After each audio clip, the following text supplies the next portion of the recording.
Bienvenue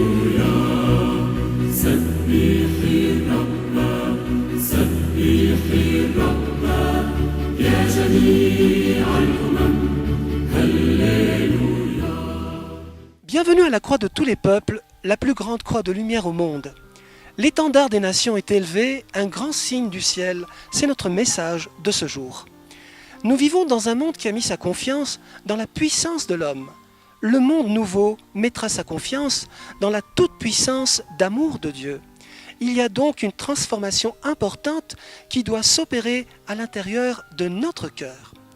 Jésus et Panès, vous faites partie d'un groupe d'hommes qui a pour but de planter des croix dans le monde entier afin de retrouver Dieu dans sa finalité réelle, c'est-à-dire l'éternité. C'est bien ça ? Oui, et vous avez commencé effectivement par l'étendard des nations. C'est l'étendard du roi des rois. Dieu est notre roi. Nous sommes tous ses enfants. Et donc, nous sommes de droit divin, princes et princesses de droit divin, et il nous appartient de nous hisser au niveau du statut que Dieu nous a donné. La croix est là pour rappeler que notre Père a les bras ouverts, c'est la croix de résurrection, c'est la croix du triomphe de la vie sur la mort qui a été érigée. Cet étendard est là pour nous montrer en fait la présence de Dieu, les bras ouverts, l'amour du Père qui ouvre ses bras à tous ses enfants. Nous sommes dans ce temps où Dieu rassemble son peuple, où Dieu nous appelle tous les enfants prodigues, perdus, à se rassembler, à revenir au foyer divin. Nous sommes ici au Liban au pied de la plus grande croix de lumière au monde. Et la surprise que vous aviez, c'est que lorsque vous avez lancé ce grand projet, c'était dans le cœur de votre association Terre de Dieu. Et il y a eu plusieurs éléments qui sont venus confirmer que c'était bel et bien dans le plan du ciel. Mais la surprise totale, alors, c'était quoi ? Les signes sont nombreux. En réalité, pour nous montrer que nous étions vraiment dans la voie, j'ai évoqué lors d'une précédente émission que nous étions à Canal Bakish.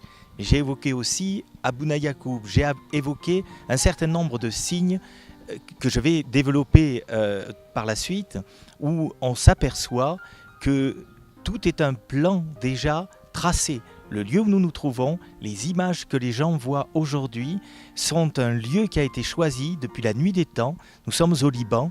Le Liban est un pays qui a un nom très particulier. Noun, dans un très ancien langage égyptien, voulait dire la lumière primordiale. Et nous sommes dans ce lieu où il y a un village, une région qui s'appelle l'Éden. Et donc on s'aperçoit que tout ce qui est ici est dans un plan particulier. Dieu nous ramène à l'Éden originel. Il y a surtout un saint béatifié, Abouna Yacoub, Père Jacques, et je crois que c'était ça là, plutôt la surprise totale aussi, non ? Oui, en réalité c'est dans la communion des saints dont je vous parlais. Abouna Yacoub avait un idéal, réaliser une croix gigantesque sur une colline du Liban pour le rassemblement du peuple de Dieu. Or, nous avons commencé en 2008 la réalisation, le berceau de la croix, et c'était l'année de la béatification de ce saint. Donc on voit que dans la communion des saints, il y a une réalité, que le ciel travaille en communion, que nous travaillons en communion quand nous sommes de bonne volonté pour accomplir la volonté de Dieu. L'idéal du Père Jacques, c'était d'ériger justement cette grande croix.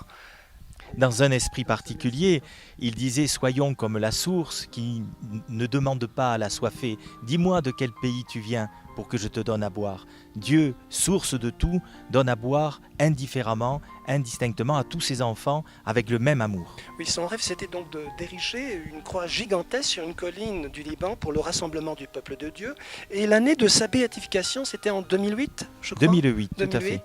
Et vous commencez la réalisation de la croix de tous les peuples. Et ce qui est vraiment étonnant, c'est que son vœu commence à se réaliser l'année de sa béatification.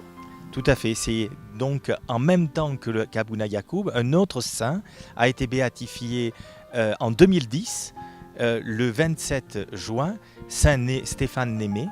Et les 73 mètres 80 de la croix que vous voyez derrière ont atteint cette dimension sans les bras. Les bras ont été réalisés, c'est-à-dire le corps complet de la croix, c'était pour le 11 juillet, c'est-à-dire Saint-Benoît, parce que cette croix a une dimension liée à cette croix qui enlève le mal, hein, la croix de Saint-Benoît, qui vient exorciser, qui vient libérer l'homme, croix de rédemption. Eh bien, c'était terminé. Et le 16 juillet, pour Notre-Dame du Carmel, la croix était totalement terminée. Et comment douter donc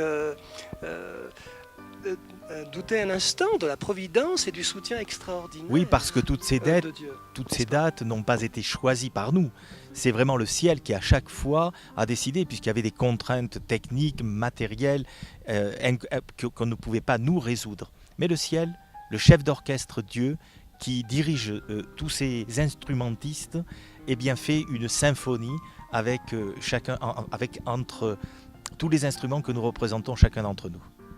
Voilà maintenant les travaux de la base de la croix de tous les peuples sans piédestal a commencé le 25/11/2008 en présence de l'évêque de l'église syriaque orthodoxe, des ouvriers de la croix, des villageois et bien sûr des constructeurs. Et ce même évêque, je crois, c'est lui-même qui avait béni le départ des travaux et le premier d'ailleurs à partager le lieu de prière au pied de cette croix, sous forme de petite chapelle, à l'instar de celle qui existe dans la basilique du Christ-Roi, construite à Montmartre à Paris. C'est ça Cette chapelle a été dédiée à l'unité déjà, dès son départ, était dédiée à l'unité. Quand nous sommes arrivés au tout départ ici, nous partions du Christ-Roi de Paris et nous étions allés prier. Il faut dire, Jésus, que Canat Bakish fait partie de Basquinta, du village de Basquinta. Oui, tout à fait. Le Canat Bakish, c'est Basquinta. C'est Basquinta, finalement. Tout à fait, oui. Et donc nous étions partis du Christ-Roi avec quelque chose qui était pour nous un petit peu blessant, de savoir que la basilique de l'unité, qui avait été donnée en inspiration à Sœur Olive à Paris. Oui, c'est quoi justement cette petite histoire? Alors cette histoire, elle est magnifique parce que en fait c'est une enfant qui a été formée durant tout son jeune âge jusqu'à ce qu'elle soit adolescente pour apporter ce fameux message du Christ. Tu révéleras aux nations que je suis le prince de la paix, maître des nations. Le Christ, c'est elle qui a réalisé en France Tout à fait. Elle a eu le message, elle a été formée pour apporter ce message à l'humanité depuis sa tendre enfance par le Christ. Et cette chapelle a été réalisée avec le financement aussi international, mais notamment par l'Irlande qui a été très active dans ce projet. Et malheureusement, cette chapelle a été rasée en 1977 pour des questions de matériel. Mais la spiritualité a été retirée. Eh bien, on a eu la satisfaction d'arriver ici avec la chapelle de l'unité qui avait été faite au pied de l'endroit qui allait devenir le lieu où on allait ériger la croix. C'est au moment où on nous a présenté le lieu qu'on a découvert cette chapelle de l'unité qui était déjà là, faite par le ciel, inspirée à déjà un orthodoxe. Vous l'avez signalé, le premier à venir bénir les travaux, en même temps avec le père, ça a été qui a donc l'évêque syriaque orthodoxe, qui a commencé cette unité au pied de la croix. C'était au niveau des fondations. Donc c'est déjà cet évêque qu'on a rencontré à Beyrouth et auquel on a exposé le projet et qui a dit « je veux venir ». C'est son cœur qui a parlé. Il désirait être là. Alors aujourd'hui, où est-ce qu'on en est justement de cette construction de la plus grande croix du monde au Liban, avec cette grande fête de la croix glorieuse qui a été célébrée le 14 septembre 2010 ? Tout à fait, comme vous voyez, elle est ici derrière nous, érigée. C'est une fête la fête de la croix glorieuse. C'est la fête de la croix glorieuse pour tous les chrétiens, pour tous les catholiques, c'est la fête de la croix glorieuse. Donc la fête du triomphe de la vie sur la mort, c'est la fête de la croix de la résurrection, c'est la fête de la croix de lumière, celle qui triomphe des ténèbres, donc de l'ignorance de Dieu. Oui, surtout que dans le monde actuel, on se rend compte qu'il y a plusieurs religions, Jésus et Banas. Et alors, la démarche est-elle très simplement de trouver une journée, justement, le 14 septembre, pour prier ensemble et honorer le Père éternel ? Eh bien, vous avez tout compris. Ici, nous sommes au sanctuaire, la croix. Le lieu a été baptisé sanctuaire du Père éternel. Et notre Créateur à tous. Notre Créateur à tous. Donc c'est le lieu où va être au-dessous de la croix érigé un dôme qui sera en fait la maison de prière de toutes les nations annoncées dans Isaïe et qui a été repris par le Christ lui-même dans la parabole des marchands du temple où il disait vous avez transformé en repère de voleurs la maison de prière de mon Père, maison de prière de toutes les nations. Donc il nous appartient maintenant de lancer ce message d'amour universel que le Père adresse à tous ses enfants pour les faire venir au pied de la croix, au dôme, maison de prière, où chacun, quelle que soit sa confession, pourra venir prier le Père éternel.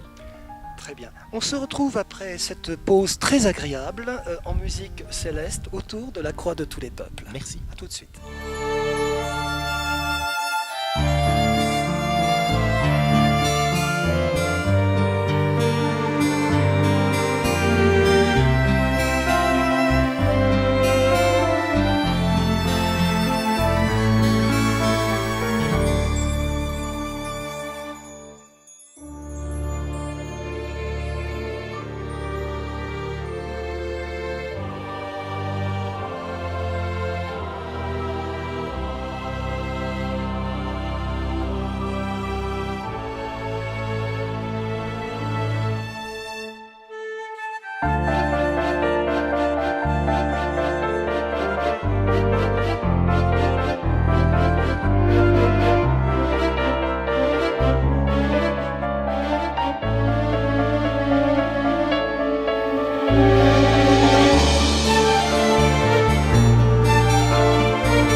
Le Seigneur est venu vaincre le monde par sa croix d'amour, et c'est un grand signe du ciel. Tous les désirs de gloire et de puissance terrestre émanent de l'esprit du mal. Qu'on veuille les exercer soit dans le domaine politique ou religieux, en un clin d'œil, l'esprit du mal nous montre des possibilités sans limite. Mais la parole de Dieu dans la Bible nous met en garde tout spécialement, et met en garde surtout ceux qui ont une responsabilité dans l'Église, de paître le troupeau de Dieu avec dévouement et volontairement selon Dieu. Jésus Ebanez, on arrive au terme de notre émission. Je voudrais rendre grâce au Seigneur et remercier Jésus Ebanez, missionnaire de la Croix de tous les peuples, de m'avoir aidé à la préparation de cette émission. Armés de la croix, les apôtres s'en vont prêcher et rassembler dans son adoration tout l'univers foulant aux pieds toute puissance hostile. Encore quelques mots à rajouter pour conclure notre entretien, Jésus Ebanez. Quand le dos à Dieu, eh bien c'est là qu'effectivement nous perdons le contact avec l'essentiel de notre raison d'être. Tourner le dos à Dieu, ça veut dire en fait nous préoccuper que des choses matérielles, existentielles. Notre nature est profondément divine. Donc nous ne pouvons grandir que nourris du divin. Le ciel nous appelle par tous les moyens à revenir au divin. La croix de tous les peuples est ce signe de rassemblement, ce signe d'unité. Et dans ce lieu, nous sommes tous invités à venir pour le 14 septembre 2012, pour la journée de la Concorde universelle de cette année, pour la journée de la Concorde universelle, qui est celle qui va marquer le signe du rassemblement du peuple de Dieu sur toute la terre.